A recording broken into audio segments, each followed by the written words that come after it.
So ito na nga at namimili kami ng mga babaunin namin para sa quick outing namin dun sa may Calatagan, Batangas. Nung Webes kasi na-release na yung sasakyan na gagamitin namin pang negosyo at pang dagdag kita namin. So ito yung mga quick ganap namin dun sa dealership.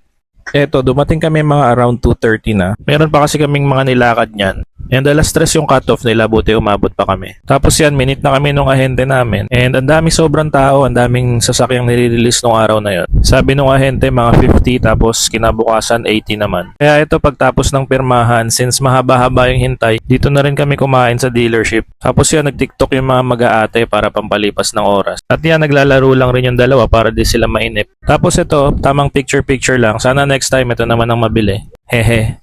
So ayan, 6:11 na, wala pa rin yung unit.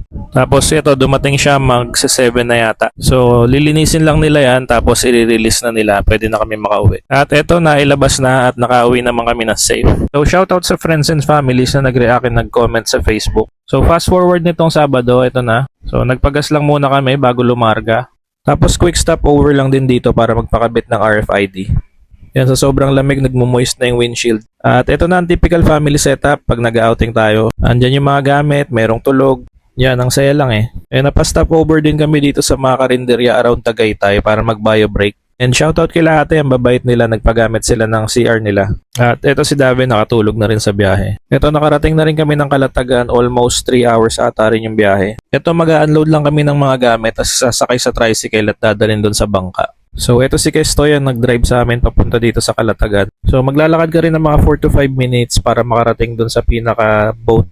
Tapos meron ka rin madadaan ng mga nagbebenta ng mga swimming items like floaters, goggles, sunglass, mga hats, at yung mga pang-waterproof ng cellphone. So kung wala kayong dala, meron sila dito. So yan na yung tricycle na nagkarga ng mga gamit namin. So hanggang dyan lang yung tricycle. Merong konting lakad pa para dalhin yung mga gamit papunta naman dun sa bangka. And kung wala kayong mga dalang baon, pwede rin naman sila dito magluto ng mga boodle setup. Pagkalapag namin ng mga gamit, syempre nagkainan agad dahil gutom na yung mga tao. So ito na yung pinakabalsa nyo, ito na rin yung cottage. Tapos hihilahin lang kayo ng bangka at dadalhin kayo sa iba't ibang location. Merong mga sandbar at mga snorkeling area. Meron pala diyang maliit na kwarto sa baba. Pwede matulog or pwede nyo paglagyan ng mga gamit nyo. Meron din siyang roof deck sa taas. Ito yung picture namin ni Davin sa may roof deck na pwede rin naman pagpahingahan ng mga gusto matulog. So ayan si Mia umakyat sa taas, tas ayun yung bangkang naghihila sa amin. As early as 7 AM ang start nila dito, pero around 8 na yata kami nakarating. Tapos eto, kumakain lang kami habang dadalhin kami dun sa first area namin na sandbar. Tapos yan, sakto pagtapos nyo kumain, nandyan na kayo sa sandbar. Malinaw ang tubig at maganda rin naman yung buhangin. Kaya yan, tuwan-tuwa sila Davin nagsiswimming. Ayan, malinaw at malinis yung tubig. So, pwede makapaglakad-lakad dito yung mga bata. Mababaw pa at abot pa nila yung tubig.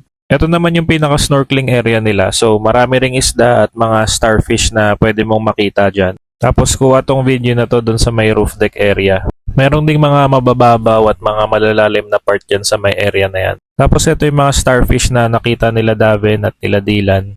Yan, so tinignan lang namin yan and binalik rin namin yan sa dagat. Ito yung mga picture nila kasama yung mga starfish na nakuha nila.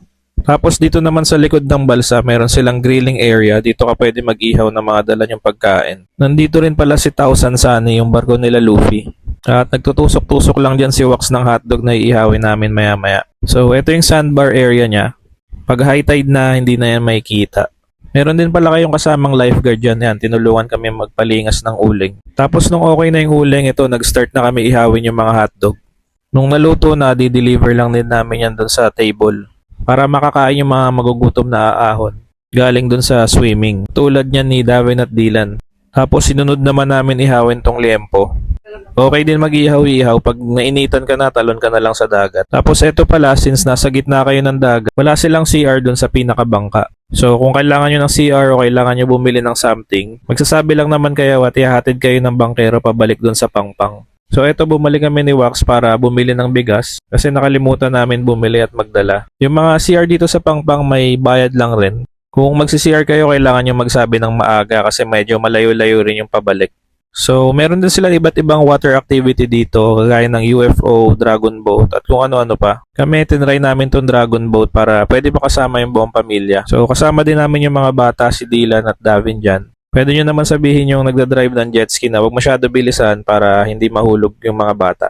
Meron na din pala sila diyang provided na power station para pwede kayo makapag-charge ng mga cellphone at dalawang snorkeling gear para makapag-snorkel kayo. Meron na ding provided na life vest per head dun sa bangka. Ang start nga pala nila dito ay 7 a.m. hanggang 5 sila. Tapos kung saan kayo nag-book na floating boat, meron na silang mga libreng shower area doon. Eto, pauwi na kami at pabalik na ng Pangpang at nag-enjoy naman yung mga bata. Ayaw pa nga ni David umahon nung una pero yan, nakatulog na rin sa pagod. Tapos ito, ligpit at linis lang bago kami dumating doon sa Pangpang. So yun lang para sa unang masayang outing namin ngayon 2026.